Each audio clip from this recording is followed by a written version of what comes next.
semua, perkenalkan kami dari kelompok 5 untuk mata kuliah pengantar hukum Indonesia, dan kami akan membawakan materi hukum administrasi negara. Sebelum itu, izinkan kami memperkenalkan diri kami. Yang pertama ada Triwarisman sebagai ketua kelompok dengan NPM 2206000180. Yang kedua ada Pranda Purba dengan NPM 2206000144. Yang ketiga ada Daniel Situmorang dengan NPM 2206000182. Yang keempat ada Deborah Simbolon, saya sendiri sebagai moderator dengan NPM 2206000156. Yang kelima ada Nova Yeskia Simamora dengan NPM 2206000157. Yang keenam ada Jennifer Simarmata dengan NPM 2206000170. Yang ketujuh ada Angel Hutauruk 2206000160. Baik, tanpa mengulur waktu, mari kita simak penjelasan tentang materi hukum administrasi berikut ini ya. Nah, sekarang saya akan memberikan pengertian tentang hukum administrasi negara. Jika kita mendengar kata administrasi, tentu saja kita akan berpikiran tentang ekonomi, yang dimana administrasi berarti mengatur atau memanajemen. Tetapi di dalam dunia hukum itu berbeda, yang dimana administrasi memiliki pengertian pemerintahan.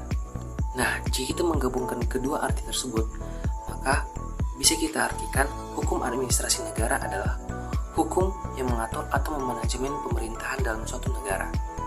Nah, dalam negara hukum seperti negara kita ini, tentu saja kehadiran hukum administrasi negara sangatlah penting. Karena hukum administrasi negara mengatur segala tindakan dan kebijakan yang diambil oleh pemerintah. Karena segala kebijakan dan tindakan yang dilakukan pemerintah harus berlandaskan dengan hukum.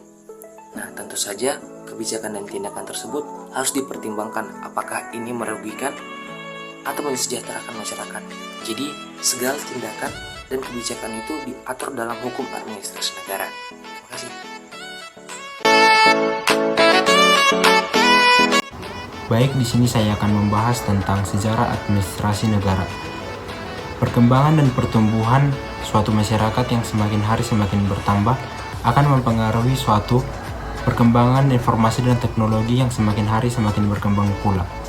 Gejolak untuk membentuk suatu administrasi negara ini dibentuk pada tahun 1960-an atau dimulai sejak pada tahun 1970-an yang disponsori oleh American Academy of Political and Science pada tahun 1957. Yang kedua adalah sejarah hukum administrasi negara di Indonesia.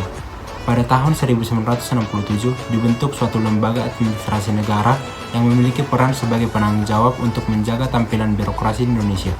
Perkembangan administrasi negara di Indonesia tidak lepas dari gejolak atau masyarakatnya yang dimana memiliki kebutuhan yang bersumber dari politik, sehingga administrasi negara Indonesia memiliki peranan dan tanggung jawab untuk memenuhi suatu kebutuhan masyarakatnya. Sekian dan terima kasih. Mari kita lanjut dengan membahas tujuan dari hukum administrasi negara. Nah, apa sih tujuan dari HAN yang pertama?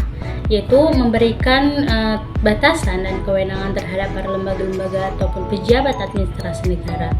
Nah, apa sih maksud dari tujuan HAN yang pertama ini?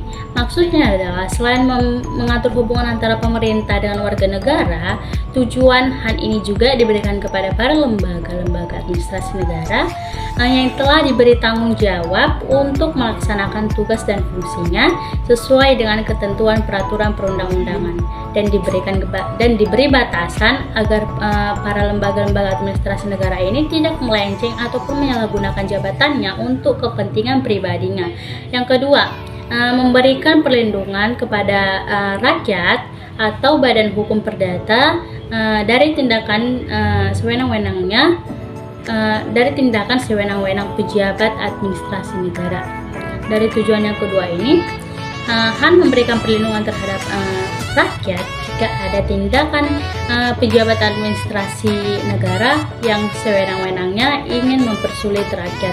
Jadi tujuan HAN yang pertama, tujuan utama HAN adalah untuk mengatur hubungan antara pemerintah dengan warga negara agar terciptanya kesejahteraan.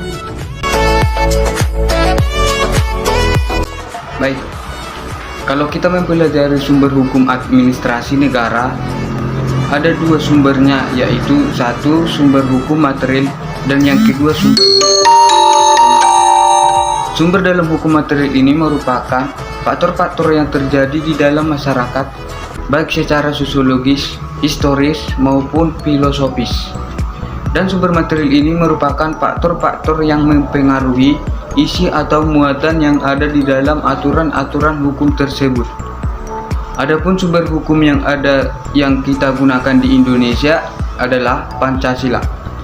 Kenapa dikatakan Pancasila? Karena Pancasila sebagai dasar dan negara Indonesia. Kemudian sumber yang kedua yaitu sumber hukum formal. Yang dimaksud dengan sumber hukum formal ini adalah sumber di mana sebuah peraturan mendapatkan kekuatan hukum sehingga mendapatkan kekuatan hukum, peraturan tersebut bersifat mengikat dan mengatur. Dan untuk sumber formal ini kemudian dikategorikan sebagai sumber hukum formal. Ada dua juga sumber hukum formal ini, yaitu sumber hukum formal tak tertulis dan sumber hukum formal tertulis. Untuk sumber formal tertulis ini adalah peraturan perundang-undangan dan pembentukan peraturan perundang-undangan. Dan yang kedua kita membahas formal tak tertulis adalah peraturan-peraturan yang tidak dibukukan sebagai peraturan perundang-undangan dan dicantumkan kepada lembaran negara. Adapun sumber hukum formal tak tertulis ini yang kita gunakan di Indonesia yaitu hukum adat atau yang hidup dan berkembang di dalam masyarakat. Dan yang kedua konvensi merupakan kebiasaan dalam praktik ketatanegaraan. Oke, baik, terima kasih.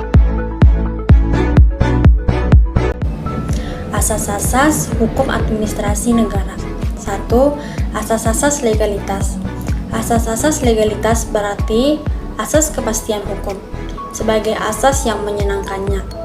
Hak yang diperoleh seseorang berdasarkan keputusan badan atau pejabat administrasi negara. 2. Prinsip kewajaran atau larangan arbitraritas. Asas ini berarti kewajaran dan keadilan, maksudnya adalah dalam melakukan tindakan, pemerintah tidak boleh berlaku sewenang-wenang atau berlaku tidak wajar atau layak. 3. Prinsip memenuhi harapan yang dibesarkan. Asas ini berarti menanggapi harapan yang wajar. 4. Prinsip pembatalan konsekuensi keputusan annulle. Asas ini meniadakan akibat-akibat dari suatu keputusan. 5. Prinsip melindungi cara hidup pribadi. Asas ini memiliki perlindungan terhadap pandangan setiap pribadi. 6. Asas kebijaksanaan. Saat pejabat tinggi berarti administrasi negara harus selalu berhati-hati dalam melakukan tugas. Baiklah, di sini saya akan menjelaskan apa itu subjek hukum administrasi negara. Subjek hukum administrasi negara dibagi menjadi dua, yaitu orang dan badan hukum. Badan hukum dibagi menjadi dua macam, yaitu badan hukum publik dan badan hukum private. Hukum administrasi negara termasuk dalam salah satu atau merupakan bagian dari bidang hukum publik. Dalam hukum administrasi negara, sebagai bagian dari hukum publik, subjek hukumnya adalah jabatan-jabatan pemerintahan. Jabatan-jabatan pemerintahan itu merupakan subjek hukum yang mandiri dari sudut pandang hukum publik karena tiap jabatan mempunyai wewenang dan tugas masing-masing yang bersifat otonom. Setiap jabatan pemerintahan yang mempunyai wewenang dan tugas yang bersifat otonom baik di tingkat pusat maupun di tingkat daerah dapat disebut sebagai subjek hukum administrasi negara seperti presiden, menteri, gubernur, bupati, wali kota, kapolri, jaksa agung, dan sebagainya. Subjek dalam hukum administrasi negara adalah jabatan-jabatan administrasi negara mulai tingkat pusat sampai dengan tingkat daerah. Jabatan-jabatan dalam administrasi negara dianggap sebagai subjek hukum karena setiap jabatan memiliki wewenang dan tugas. Hai, saya di sini akan menjelaskan tentang objek hukum administrasi negara. Sebelumnya, objek hukum administrasi negara adalah suatu kajian permasalahan dalam hukum administrasi negara. Nah, masalah-masalah yang diliputi yaitu tentang kepegawaian, keuangan, perpajakan, pelaksanaan pengembangan, kepemimpinan, dan masih banyak lagi. Nah, objek hukum administrasi dibagi antara dua. Yang pertama, objek hukum administrasi secara khusus, yang kedua adalah objek hukum administrasi secara umum. Nah, yang pertama ini adalah objek HAN khusus, yaitu pengertiannya adalah peraturan-peraturan yang berhubungan dengan bidang tertentu. Nah, sekali lagi, objek hukum administrasi secara khusus adalah peraturan-peraturan hukum yang berhubungan dengan bidang tertentu dari kebijaksanaan penguasa. Contohnya itu adalah hukum tata ruang. Nah, yang kedua adalah objek hukum administrasi negara secara umum, yaitu pengertiannya adalah peraturan-peraturan hukum yang tidak terikat pada suatu bidang tertentu dari kebijaksanaan penguasa. Contohnya adalah asas-asas umum, pemerintahan yang baik. Nah, dari lapangan hukum administrasi khusus itulah kemudian dicari elemen-elemen umumnya. Nah, maka dapat disimpulkan bahwa objek hukum administrasi adalah pemegang jabatan dalam negara itu dan alat-alat perlengkapan negara dan warga masyarakat. Nah, demikian definisi dari objek hukum administrasi negara. Terima kasih.